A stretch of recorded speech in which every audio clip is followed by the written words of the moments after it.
Welcome, ladies and gentlemen, to Flakemiri. This is a show about Gwent, but so much more. I think that you guys can agree that we kind of go off the rails a little bit, but that's okay. It happens. This is episode 5, which is fantastic. And yeah, I am Flake, and I am joined by Shinmiri.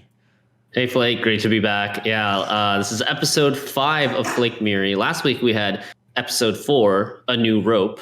And this week we got episode 5, The Yenpire Strikes Back. Yeah, you're getting better at these slowly, Shinmiri. It's almost as if someone's writing these. It's almost as if someone's writing these for you, buddy. But yeah, this episode is brought to you by Big Fat Nobody Yet, which is okay. But for all of you out there, if you want to hear your product or service basically spoken highly of by two dashing young lads like Shinmiri and I, well, you let us know and we'll make that happen. But until then, we are basically free agents in the broadcast world. It's okay, though, Shinmiri. That's perfectly fine to just be on the level like that. No one's going to fault us for just being, even Steven like this. Yep, that's right. And starting things off as we do as is tradition now. Mm-hmm. Start of each episode, we check the official Dagon rumor report. Still not happening, Flake. No, it is still not happening. So you guys can stop even wondering about it. I figured that I need to snuff out these fires and basically douse the spark every time, every week, because, well, frankly, it's not happening. And you know what else is not happening? Renfree. Renfree's not happening either. And I feel bad for that dude who keeps posting cards, but some of them are actually pretty cool, not gonna lie. But dude, give it a rest, it's not happening. Go do something else. I can see the meme now, like 84 years later, and the guy is on like posting a custom card every day until Renfree is released number 2,873. Yeah, and you know what? More power to this dude with the creativity. I actually started trolling a little bit. What I started to do once on a random one like a month ago or so, mm-hmm. I just commented, well, 52 days left, I guess. And then he's like, until what? And I didn't respond. And then the next day I wrote, he posted his thing and I wrote 51 days. And he's like, you still haven't told me until what? And it stopped it, and I kept doing it every day for like a week, and then I stopped because my fun was over. But it was just nice, again, like I do, to just poke a little bit of hope into these people. But again, my friend, I hate to break it to you, but much like Dagon, it ain't happening. So maybe pick up knitting or something, like put all that effort into better use potentially. But yeah, the Dagon rumor mill is essentially, again, same thing. It's not happening, Shinmiri, and I don't think it ever will. I think those days are gone. We'll see. Right? Only time will tell. Yep. Speaking of time, let's go back into the old Wayback Machine. This week in Gwent, 4 years ago in 2017, we actually got to look at what the participants were going to be for Gwent Open number 2. We got a little infographic here for us, just for reference. But look at these names, Shinmiri. Yeah, they're Adzakov, Game King, Tailbot, Metranos, Super JJ, Hanachan, Iro Habit, Chinese player that I forgot even played Gwent, and Freddy Babes. Yeah, not a bad 8-pack, right? I mean, there's some big names, some that have actually stood the test of time. I think like Hanachan played in a tournament recently, right? Game King is Game King. Adzakov, same thing. Tailbot, but like Super JJ. I mean, this is a heyday kind of thing for Gwent. And when I'm digging these up, like I basically I don't have any like secret access to any vaults or anything. I literally go to playgwent.com, and where it says like news, I just keep clicking more news until it goes back and back and back. What's funny is that I ran past, like around the same time, like in 2017, I ran past this graphic that said like Kriparian now playing Gwent. Oh. Yeah. Remember when they were... I remember that. They sponsored him for like a week or something to play Gwent. A whole week, and that was like a big deal. And well, that didn't quite last for Kriparian. I mean, I don't think anyone suspected that he would have been so inspired to leave that, mountain of money that he makes playing Hearthstone to come continue Gwent. But it's just kind of reminiscent of a completely different time, right? Yeah, for sure.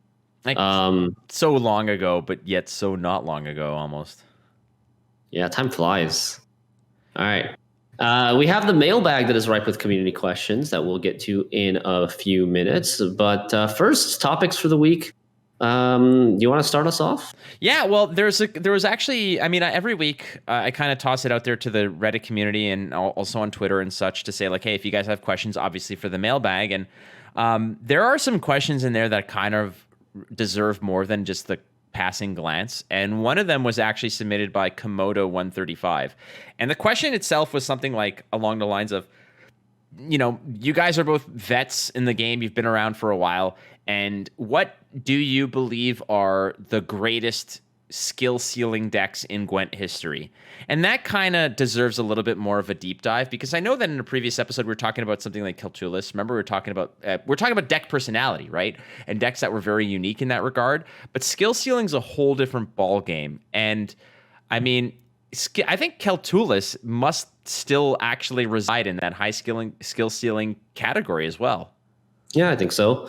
When I think about highest skill ceiling decks, I'm thinking Assimilate, because Assimilate has so many different lines of potential play, right? Because you have to understand not only your own deck, but your opponent's deck, and figure out very early on what you kind of want to copy and what kind of combos you can assemble together to, utilize the synergies of your opponent's deck through your Assimilate and copying cards and leader ability. Another one I think of is Syndicate in general, because Syndicate is a factor. You have to deal with the coins. You have to make sure you don't over profit. You have to have the right number of spenders and the right number of profiters in your hand for the round. So for different reasons, I think both Syndicate and Nilfgaard Assimilate would be at the top of my list. Yeah, I mean, at least in the current iteration of Gwent, at least in the past year or so, I definitely agree that in terms of skill ceiling factions specifically, or more broadly, Nilfgaard and Syndicate require the most amount of extra. It has the most amount of extra variables, right? Wherein, let's just take Nilfgaard for example. You're playing a lot of spies and Assimilate and kind of copying stuff. Like cards like Artaud require you to build up to a very high level Artaud, because you can get bad Artauds. There's going to be situations where if your opponent are kind of playing it, really carefully, you might only get a mediocre Artaud, not those super massive swingy bomb-like Artauds that can, the ones that get the opponent's Fuchsia and everything goes haywire after that. But rather than that, you're also kind of keeping track of your opponent's board space, of dropping spies on their board, making sure that you are lining things up correctly, playing out of their graveyard, copying the right things. I find that when you're adding an extra elements and extra layers to your game, your sort of lines of play, be it your opponent's, for instance, just as something as seemingly unsinister like your opponent's board space. How many times have you and I casted matches where board space became exceptionally important on your opponent's side when you're playing Nilfgaard? That is something to keep track of. Yeah, otherwise you can't. If their board becomes full, you can't play spies, right? You can't play cards like Brothens or that make spies, that force you to play a spy. Yeah, like Joachim, Roderick, these sort of things. Or getting your Joachim purified, let's say, which you always think it's just a clean and clear option for me to go ahead and hit the coup de grace on, where you're going to copy it and whatnot. But if there's no space, first of all, or it lost its spy tag, it becomes a little bit more difficult. And I think that Nilfgaard in itself, in terms of skill ceiling, the power level on it is obviously high. We've seen it in through and through. I don't remember. I think the last time Nilfgaard was bad was it a year and a half, 2 years ago? I think it has been consistently powerful for quite some time. You usually see Scoia'tael falls off a bit, Northern Realms fell off a bit. I think Skellige is probably one that has kind of always had a competitive option, but for the most part, it seems like Nilfgaard always has a dog in the fight. I was gonna say, it wasn't Gwent Open 3, just the second to last tournament, there was no Skellige, no NR. Yeah, no, you're not wrong there. Yeah. And in terms of Syndicate, again, it's all about the extra variables, and I think that Syndicate needs to have a higher skill cap or a higher ceiling in terms of what it's able to do, because there's extra variables that you need to keep in track of. Because if all things were the same, you're basically Syndicate would just be like, you have a lot more management of the game that you need to keep in track of just to be on par with your opponent. So when Syndicate was always really good in the hands of the greatest players. And that's because it needed that extra little inch above everything else, because you had to balance your coins. You had this extra layer that you needed to keep track of. So that's, I guess, like in terms of factions, those would be the skill ceiling factions. But what about decks? Like specific decks? Yeah. So specific decks, there's actually one that right now that I've been playing recently that really surprised me in terms of like how high the skill ceiling was, and that's Rain SK. Now, normally you don't think of SK as like the hardest to pilot faction in general, but I think Rain SK, what makes Rain SK challenging is a little bit different than Syndicate and Nilfgaard Assimilate. So rather than having necessarily, Nilfgaard Assimilate probably has more potential lines of play, but SK Rain has a lot of math. Like, it's just, part of its difficulty just comes from the sheer amount of changing things that you have to consider on the board. You've got armor, you've got like end of turn engines like Svalbard Priest, Melusine maybe, Melusine Cultist, right? And then you've got things that they're ticking on your opponent's side of the board, like Rain, that then affect your Melusine Cultists and your Messengers of the Sea. And then you have to like consider, oh, what if the Rain hits the armor here, and instead of actually doing some damage, then what is the possibilities? How much am I actually ahead versus, what's the worst case scenario versus best case scenario, and just like account for all things like that. And by the time you figured out how many points you're actually ahead or behind, like the rope is almost done, and then you have to figure out what you actually want to do for that turn. Yeah, there are certain decks that are I like to call them just like they're like streamer bane, where there's so many different factors that you need to catch up on and actually sort of plug into your equation, wherein while you're trying to balance talking to your chat and engaging and having a good stream and entertaining experience, sometimes, and I'm always guilty of this, I'll just literally, on those very complex turns, those very intricate, calculated, you have to be very precise in how you do this and calculate it. There's so many elements that you need to take into account, where I just zone out and I have that streamer face. And for those of you who are not watching this on YouTube, but maybe on Spotify or whatnot, you're going to miss out on my streamer face. But it's basically it's like mouth partially open, leaned in slightly while all the numbers are crunching. It's like you're kind of like, I have the face like I'm like kind of like this. Yeah. And I know exactly what you're talking about. I do the same thing. It's the most unattractive thing ever. It is probably the worst, worst visualization of or depiction of what I am. Like, talk about the worst face ever to make. But that's kind of like, you play you play first person shooters. The whole gamer hunch thing where you just your neck's like kind of protruding and you're squinting a little bit. Your mouth is a little bit open. I mean, that's part of the reason why I don't stream my face cam when I stream Apex, because that's like all you're going to see is me doing concentrated gamer face. I did that. I used to occasionally stream Overwatch, and I remember after streaming it for a couple hours, I went to go look at the VOD to go and maybe pick out some highlight clips and make a video. And I was like, this is all unshowable. Like, my face is... It looks like I'm trying to read a street sign in the dark. Like, I'm just leaned in anyways, that's the kind of I don't understand how other streamers that I watch, they don't tend to make this face, or the ones that do, they never become big because they can't. I know, because there's no way that you can kind of package those videos up and ship them out. I mean, in reality, if it's, I guess there was a period of time for about a month or two where I streamed without my camera on, and it was so liberating. It was so freewheeling, because I was able to sit back, not worry about things, sip my coffee, scratch my ass when I needed to, that kind of thing. But those, you're talking about Rain again, back to the original tangent here, but Rain is I feel like you're right, because when there's so many different elements, and again, when you have to calculate best case scenario versus worst case scenario, and then evaluate the risks and if they're worth it. But I guess viability and competitive viability has to factor into that.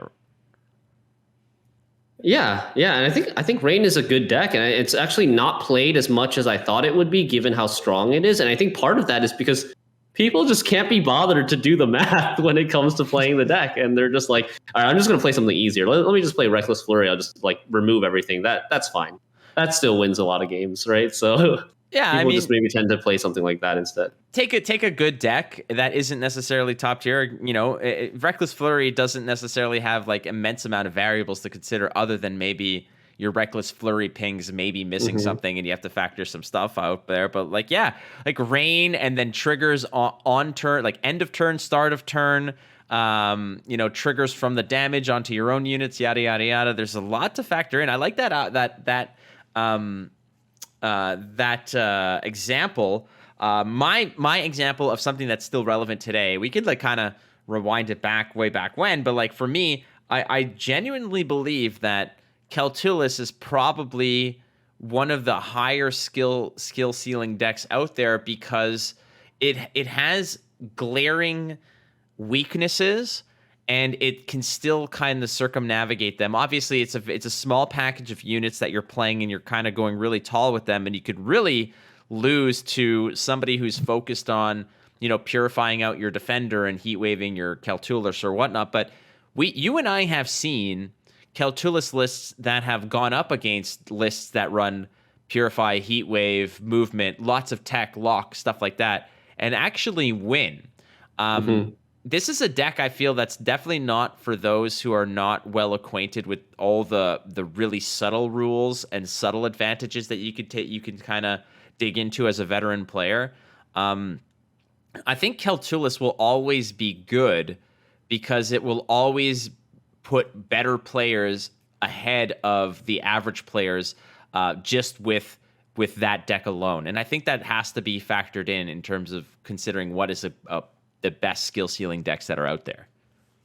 Yeah, definitely. Keltulis, I think main thing of Keltulis' difficulty is that it's so unintuitive compared to the normal game plan that other decks tend to have, right? Yeah. With Keltulis, whether you're playing it or playing against it, sometimes the best option is to discard your cards. And a lot of players don't even consider that as a possibility. Doesn't like jump into their head as something that they could potentially do that might be the best move for them in the game. So let's actually bring this back a bit. What are the criteria for decks that have high skill ceilings? Like what would we consider a deck that has high skill ceilings? Because we've kind of dug into a little bit of what the criteria, or the characteristics rather, of decks that we've identified as being high skill ceiling. We've said, variables, unintuitive play. Or what else would you kind of slam in there? Because extra variables like coins or your opponent's space, unintuitive play, like these are definitely out there, and they definitely make it harder to play these decks that can win very reliably. Is there anything else that we might be missing on this? I'd be really curious to see what else we can come up with. Yeah, I don't think like a high ceiling deck necessarily needs to have all of these things, but definitely like good examples, like you said, additional variables like coins, a lot of moving parts, so you have to calculate like more complex math, unintuitive style of play, or unique style of play, which was a topic that we talked about a few episodes ago on the podcast. Different lines of play, having to look forward, plan ahead a lot more than usual compared to like normal decks. What else? Again, like we should clarify, like when we talk about high skill ceiling, we're not talking about power level of deck. We're talking about what it takes for a player to optimize the gameplay out of a deck, to optimize the win rate out of a particular deck. Because I think that a deck, for instance, like let's go back a couple months. A deck like Relics had a low skill ceiling, I would say, but a high power level. Whereas, something like something like let's say line pockets before the nerf to the drill. Line pockets before the nerf to the drill, I would say, was relatively high skill ceiling, but the power level rivaled that of something like relics. So Yeah. Like all things considered, two players of the same skill set or the skill ability, one piloting relics, one piloting line pockets, the relics deck would probably win 9 out of 10 of those games. But if it was a better player on line pockets, they would probably dumpster the relic deck 9 times out of 10.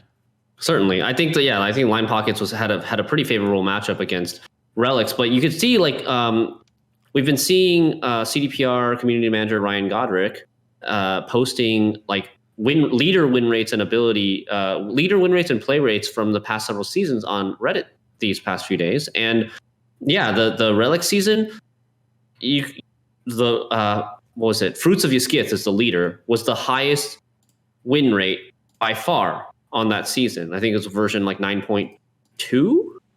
Oh, I should have been a little bit more prepared and brought this up, because it's like 60% win rate on pro rank, with a very high play rate as well for Fruits of Yskith. Then I would certainly argue that line pockets was a stronger deck but because of the higher skill ceiling, because it takes more to pilot that deck well, I think it had a lower win rate, a significantly lower win rate than Monsters Relics. I'm just looking at the latest one. Are you trying to find it? I found Season of the Cat. I'm just on his Twitter right now, so I'm looking for it. I think if you just go to his Twitter and scroll down, you'll kind of find some of the previous ones there. I see a picture of him as Harry Potter. That's awesome. If you guys want to see Ryan Godric as Harry Potter, you can definitely go to that. But it had a I found obscene win rate. Here, toss it over. I linked it to you on Discord. See, guys, you're listening to you. You're listening to all the backstage pass kind of stuff. As Shinmiri and I are tossing graphics at each other through Discord. So I'm looking at it right now. You had Fruits of Yskith and line pockets had almost identical play rates on pro rank, 10.58% versus 10.60%. Pretty much exactly the same play rate. Fruits of Yskith 60% win rate, line pockets 51.6% win rate.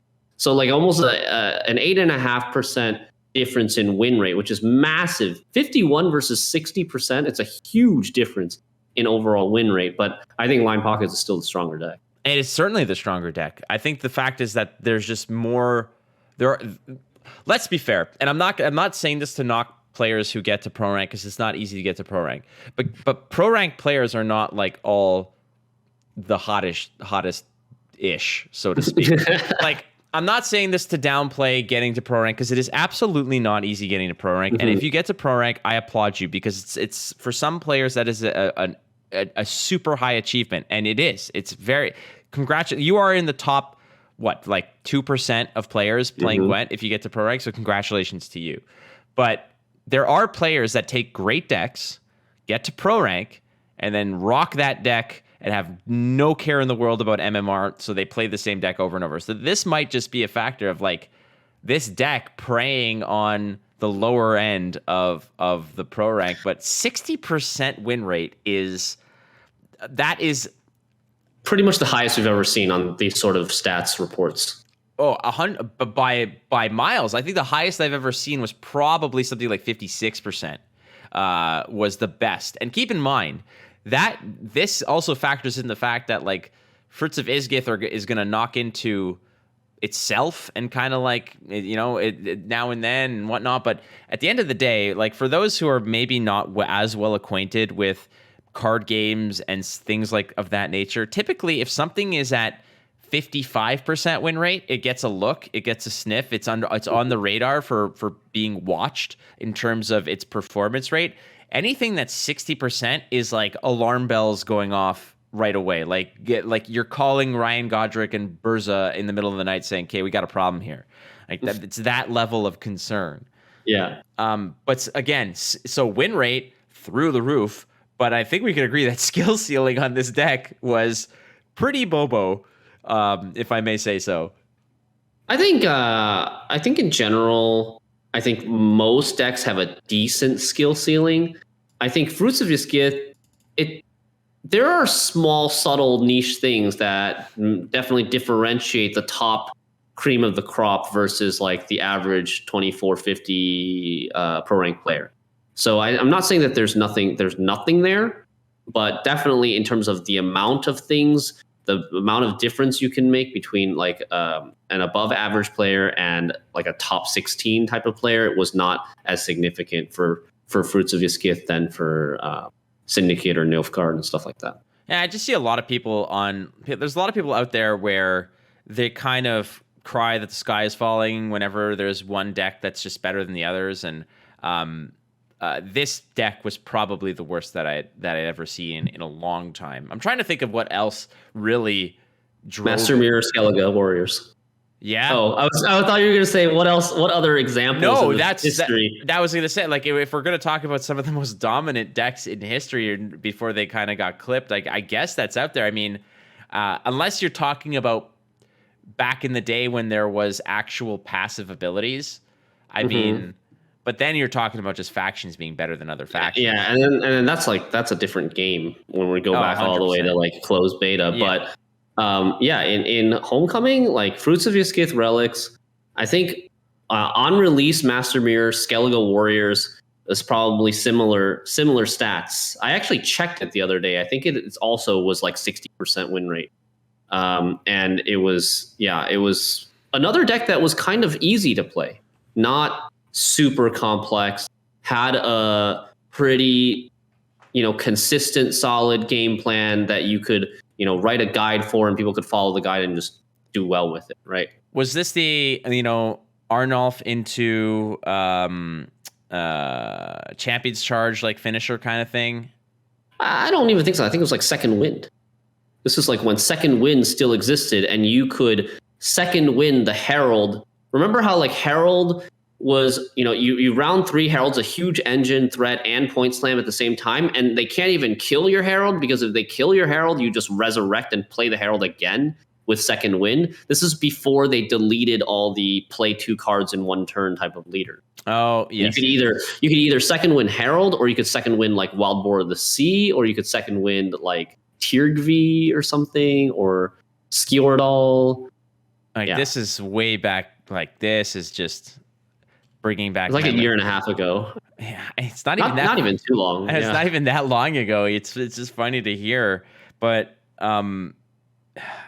again, you're like, I think there is always an issue when you can design a deck where the skill ceiling is low, making it accessible and successful for a myriad of players, but the power level, like, I always believe that skill should always supersede the power of a deck. Like, even if you're playing with a subpar deck, a skilled player should be able to compete and have a decent chance against an optimized list, but played by a weaker player. I agree. And in this case, it just seems like, I mean, we've seen it. For the record, we've seen it, and there are a lot of examples. For those who might, challenge us on this thought, think about how many players out there, high-level players, went from brand new account, complete free-to-play, to pro rank in under 24 hours, right? Or whatever the record is for that. Mm-hmm. There's a few players who, for a while, actually challenged that. And I get it. Ranks 25 through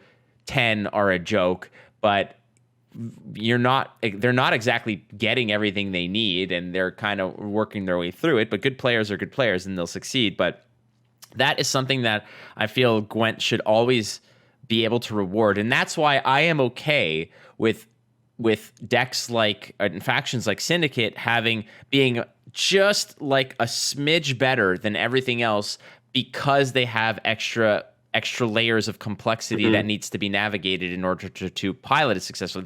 They basically have more things that can go wrong. Like, if you're making, basically, picture it this way: Monsters is like a TV dinner. You pop it in the microwave and you're probably nothing's gonna go wrong because there's only one button to press, and you pop it out and you eat it, and fine, you're satisfied. It's not the most delicious meal. No. But it's easy to make, and you can't really go wrong with it. Yes, and Syndicate is like You've got the stove going. 4 of the burners have different sauces. You got the oven working. You got like a You need a PhD in culinary arts in order to make a syndicate meal. Like Gordon Ramsay's calling you a donut, like everything's going haywire. But if you could pull it off, it is vastly superior than the TV dinner. But there's so much that can go wrong that there are plenty of people who are like, screw it. The TV dinner is is so much easier and gets the job done. So I'm going to rely on that way. That is the most ridiculous analogy I think I've come up with in a long time, Shinmiri. But I'm glad I think it makes total sense. I liked it. And I think to wrap things up, I agree with you that in my preference, the strongest decks in the meta should be some of the ones that are harder or hardest to pilot. And I recall in open beta, like Nilfgaard Spies was considered the strongest deck, but also one that was really, really difficult to play perfectly. And I think that's healthier for the game. And that's reward skill, which is, I think, a great thing. If you want parity, then you have to understand that there's no parity amongst the player base. That's part of it. So, demanding parity amongst the decks and then being upset when certain things bubble up to the top, that's not necessarily the decks and the cards being, imbalanced. It's the fact that the player pool is imbalanced, and there are better players and there are worse players, and the better players are going to take the more complex decks and take them to the moon, while everyone else is eating TV dinners and just being happy watching freaking Jeopardy at 7:00. Like, that's what we're saying. All right. I think that was a nice little dive into there. So again, thanks to Komodo135 on Reddit for suggesting the topic, and I thought it was a good one. But we have a mailbag, Shinmiri, as we usually do, and I think that around the corner we've got some juicy ones to get into. So don't go too far. The mailbag's coming up right next.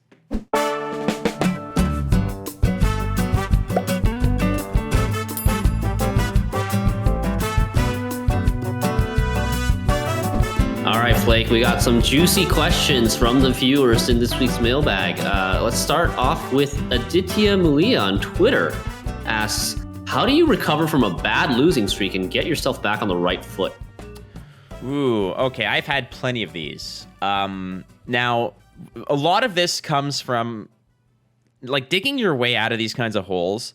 A lot of it is just admitting that you're wrong. And admitting that you may not be, in the right setting, the meta might have shifted. Like yesterday, you went outside with a raincoat because it was raining. Today, the sun is shining and it's 90 degrees. The raincoat is not the right choice, and you're wondering, why was this perfect yesterday and today I feel like garbage? Well, that's basically it. You can't always have the right fit on every particular day because things shift.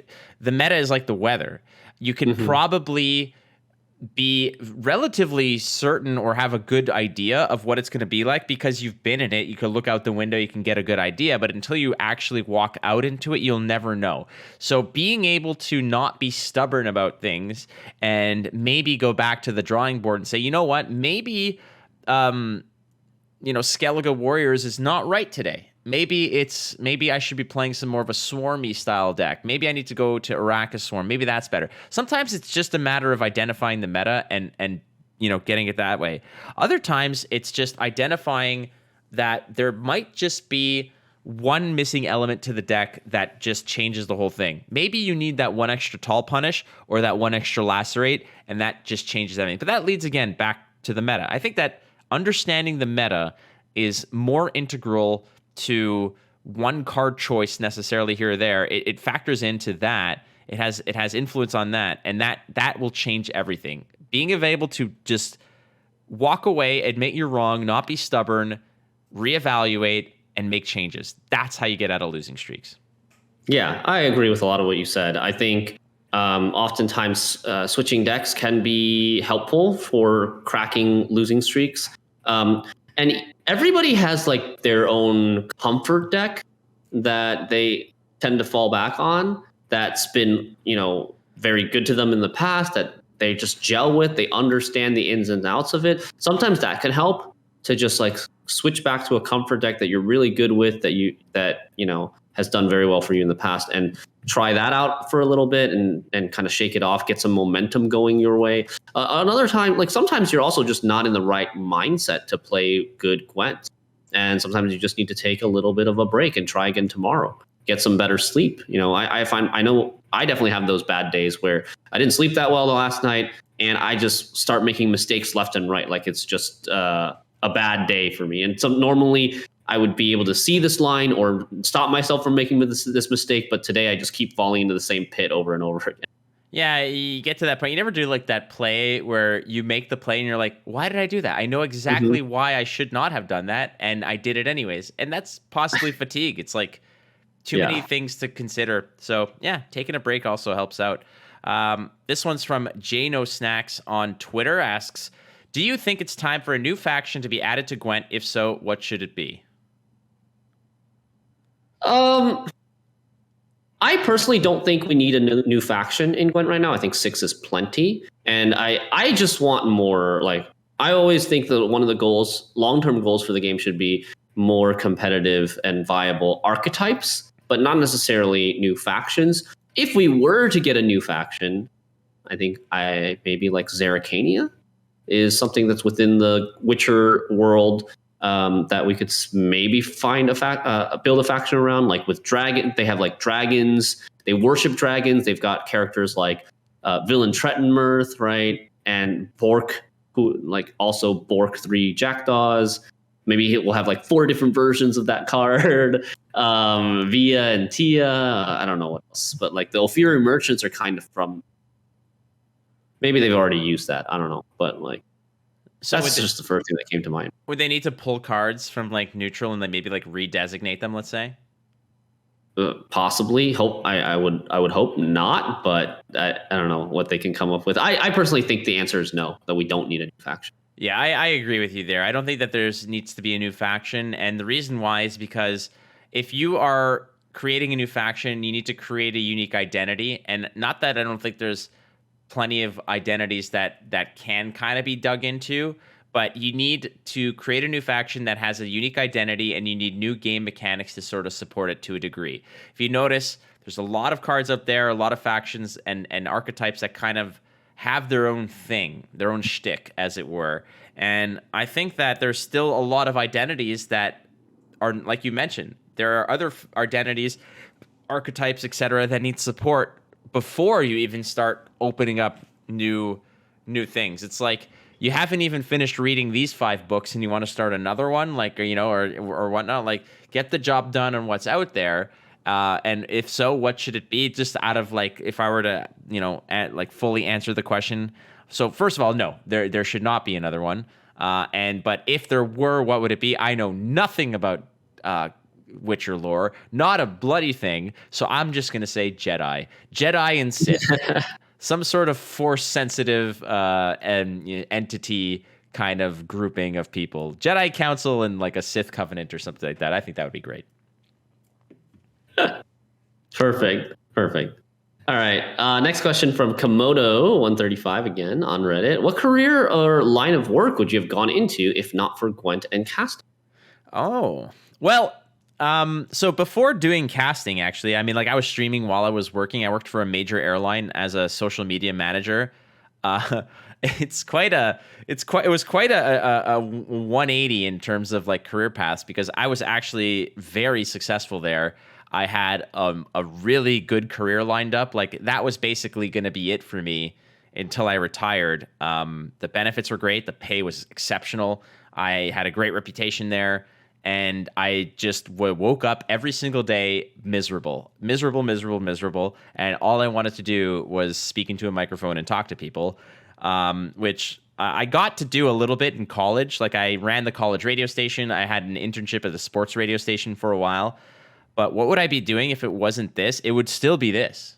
If all things were considered, this is still the dream I would be chasing. And when I say that this is kind of like a dream come true, it is. I mean, being able to pay rent by talking about things that I absolutely adore. I just came back from Orlando casting the Flesh and Blood National Championships. And again, I'm there and I am just on a cloud of just happiness and joy, because it's hard for me to understand that my line of work, albeit not excessively lucrative in any way, shape, or form, is good enough that I wake up making a lot less money than I did at my other job, but I wake up happy and more filled with joy and hope and love than I ever had in my entire life working anywhere else. So that's what would I be doing? I would still be chasing this dream. That might be a cop-out answer, but it's the truth. So that's what I'm going to lean on.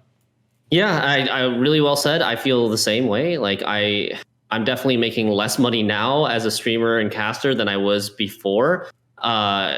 Before I was an options and futures trader for a proprietary trading firm, and even before that, I was studying electrical engineering in college, and I tried doing like engineering internships during the summer, and I hated it. Like it was just really, really boring for me. I found myself staring at the clock at 10:30 in the morning every morning, and just like, oh, when will this day end, sort of thing, And but when it comes to streaming, it doesn't feel like it drags on. It feels like I'm having fun when I'm doing what I love, and just talking to people, interacting with chat, sharing, ideas and knowledge and deck ideas, just like, and sharing great moments with people. It's really awesome. And I also feel like I would continue doing this for as long as I can. But if not, who knows, maybe back to trading. Yeah, I just want to just double tap on one thing here, because I know that a lot of people out there say that it's so easy to wait for you to say it because you have this job, and I know that our jobs are very coveted, and a lot of people want to be in our positions. And trust me, I know that. I know how lucky I am. But what people don't realize is that I didn't just get hired off the street. I actually streamed every day after work from the office. I'd get home from the office at 5:30, 6 o'clock ish. And from 7 to 10 p.m. every single night, after working 9 hours, I would stream Gwent to 5 or 6 people every night until that kind of took off. I did that for 2.5 years, every single day, before I even got a sniff at an audition, at maybe a chance at something. So it's not without the work that's involved with it.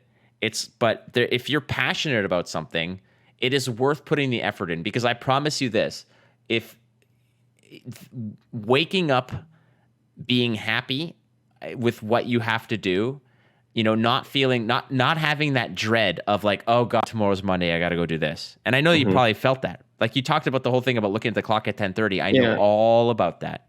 Yeah. So yeah, I mean, my advice also, just to do on this, is it's not a tomorrow thing, but it's within the realm of possibility for people to go ahead and find a career in what they want to do, that they're passionate about and love. But again, I get it, for us to say that, who are in this position, but it's not because Shinmiri and I didn't work hard and streamed to nobody for a while, and it takes work. But if you want it, go get it. It's good. But just I say this all the time. I've said this for years and years and years. Hard work pays off, and I am proof of that. So yeah, for sure. And yeah, you and I, both of us, neither of us were handed the caster position or analyst position. We worked really hard for it. We grinded the hours away, and we presented, good reasons for CDPR to hire us. And it took a long time, and I feel definitely very lucky and privileged to have this opportunity. And I know that there's really very, very few people out there that get to do this stuff, but yeah, so I definitely feel really lucky. I also feel like we earned it. So I'm very happy that, we get to do what we love to do for a living. Damn right. And we're damn good at it too. And those who say not, you're entitled to your opinion. All right. Last question for the episode. What do you think of a card like Mastercraft Spear, kind of, that would be about 11 or 12 provisions, but would start on the board at the beginning of the game? It's kind of like Roach with the thinning in points, but more provisions. This is from Chinese Hobbit on Reddit. Okay, so like a different form of Roach or Best Boy Knickers, but rather than like proactive points, you get an artifact that you can kind of like deal damage with those. Yes. I think the idea is fine. I don't think there's anything like inherently unhealthy or bad about the idea. It's just a matter of balancing it provision wise. I think one weakness for something like this is that it's not. I guess it's comparable to Roach and Best Boy because they're not carryover unless you're playing Lippy, the dreaded L word. Yeah, don't say that again. We said it last time. We're not saying it again. But like, I think something like this would be kind of maybe weak, maybe less played, less desirable than cards like Maddock or what's the other card, like Flying Redanian, cards that thin themselves out of your deck, but also represent carryover points into future rounds. Right, like a Mastercrafted Spear, I'm guessing is not going to come back from your graveyard when you do something.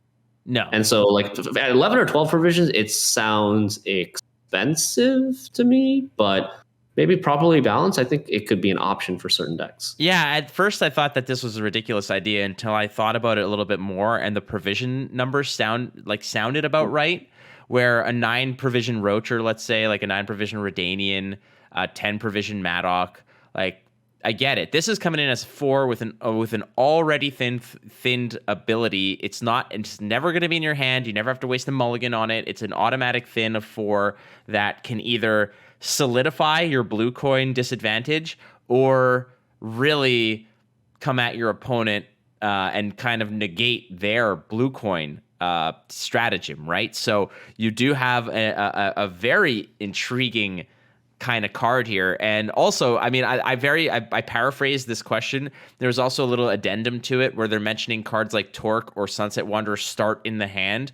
And this is kind of similar where it just starts on the board instead. But then you've got Ryogon. Ryogon starts in the graveyard. So we're starting to see more and more of these sort of like guaranteed starting position mechanics. And I could see something like this. I have the Mastercrafted Spear idea like this could really work in a deck that cares a lot about winning round 1, that has a variety of different ways to deal small damage, something like Skellige Warriors, although Skellige Warriors is like a devotion deck, but you know, the Mastercrafted Spear with the flexible pings could work really well with things that do 1, 2, 3 damage, and just like being able to kill precisely what you need to kill with the right amount of damage to help you win round 1, and then you get to keep your Blaze of Glory ice combo to round 3. That could be very powerful. Yeah, I like the idea. I think that it definitely needs to be.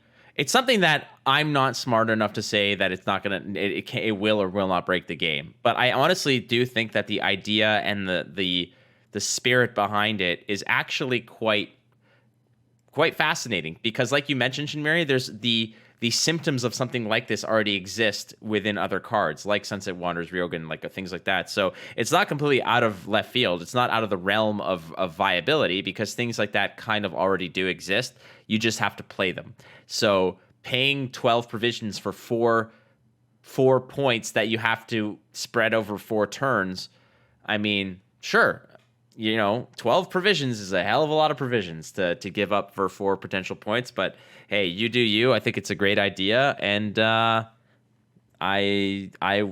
would probably hate it very very quickly. If I didn't play it, I would hate it. The big difference here is that this deals damage and is potentially removal, whereas the Roach and Knickers are just proactive. Yeah. Right? Okay. So it actually could. I mean, if you go up against a deck that just doesn't really play about a bunch of units, you could probably, like, against a no unit style control list, it might be garbage, and that's a risk you take. But who knows? And then you make the Wyvern Shield version of it too, and you start with both of them, and that's 24 provisions down the toilet, and then you're playing with four provision bronzes, and then you lose a lot, and then you wonder why this card exists. Look, we've already basically seen a year into the future, so yeah. All right, well, great question. And thanks again for everybody for submitting to the mailbag. I think that does it for this week. Again, if you would like to reach out to Shinmiri and I, you could do so on Reddit, on Twitter, via Discord, through our streams. We love getting questions, especially unique ones like these, so that we can dive in and kind of, reminisce about Gwent of old and think about Gwent of the future, because it's coming. And Season 5 is a thing. 4? Season 4. 4. 4. I didn't say anything. All right. Yeah. Flake leaked season 5. No, there's no. I Coming don't know what you're soon. talking about. with the fabled 7th faction. Yes. And Dagon as its what is it called? Like flag. Oh my god. What's the word? Like it's like banner kind of thing, like kind of like a flagship. Like the main flagship leader for the 7th faction, Dagon. Voidanoy. Oh, that would be so good. The Dagon faction, the Fog faction, the Fogshin. Ooh, we just made something here. All right, Shinmiri, again, a great episode, my friend. It's nice to have you. Every week it's just good to talk to you, buddy. I know that like we cast and everything, but again, it's nice to catch up with you, even if it's because I'm forcing you to be on the show. Hey, it's a blast for me as well. Just enjoy chatting, and yeah, glad the viewers seem to be enjoying it, and I've gotten a lot of positive feedback in my channel and when I stream. It's people saying that they like the podcast and just like us listening to us talk about anything. Well, that's why the mailbag's there. Send us all your silly, weird questions. Actually, Mark Theus, who produces the show, is like, wow, you guys are doing like, even like our Spotify numbers are good. Apparently, people like to listen to us, and that's really nice to hear. And I'm glad that people are giving you feedback because you deserve it, Shinmiri. True say, Shinmiri is like, when I met Shinmiri, and the first time that he did broadcasting, like I think you were like the analyst for Challenger 4. Challenger 4, where you were the host. Yeah. Like from day 1 to day 2 was already a dramatic improvement. Like there was nerves for everybody. For sure. But like event 1 to event 2, year 1 to year 2, I'm always just absolutely just blown away by the broadcaster you've become, because you're already a big brain, and it's not fair for us moderate brains that you can be good at 2 things, man. That's just not fair. Thank you, Flake. All right. That's really flattering. Well, I will end the show as I do every week. I love you, man. I love you too, Flake. And yeah, we love you too out there. And that's about it. So thank you so much for tuning in to Flakemiri. Catch us again next week. And please follow the channel wherever you're watching this, on YouTube, on Spotify, and Apple Podcasts, and Google Podcasts, all that other stuff. Don't forget, you're not losing if you're learning. So keep playing cards. You might win. We'll catch you next time. Bye.